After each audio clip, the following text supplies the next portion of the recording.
recording by Sargam Studio. बिनो हिला जो पला जाके छोड़ी तो कैसे हो गेला ढेर लगे। देखी के ऐसा डर सके छोड़ी दिमागवा चाहे लगे।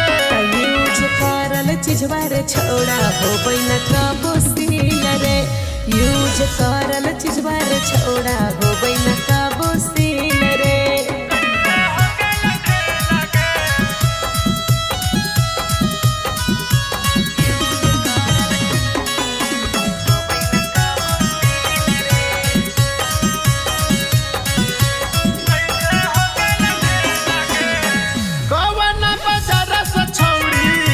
नोहा की कपड़ा के देखलाई कना में बाड़ी हो बोहा कल फड़ा के चीजें सही कवना बाजारा से छौड़ी की नोहा की कपड़ा के देखलाई कना में बाड़ी हो बोहा कल फड़ा के ऊपर हाथ टाइट के छौड़ी नीचे हाथ उठे लगे।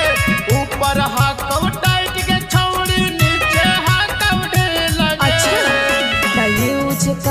चीजवा रे छोड़ा हो बैन कबो सील रे। यूज करल चीजवा रे छोड़ा हो बैन कबो सील रे।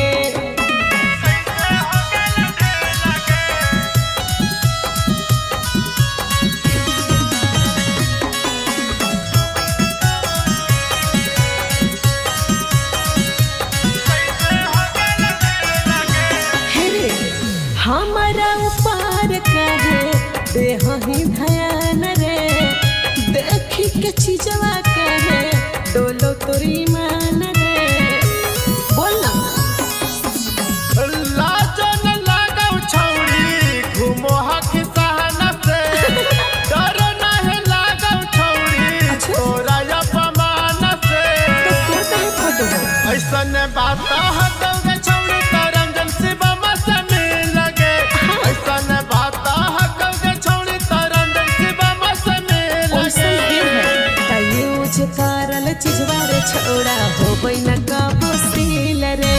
यूज करल चीजवा रे छोड़ा हो बैन कबो सील रे।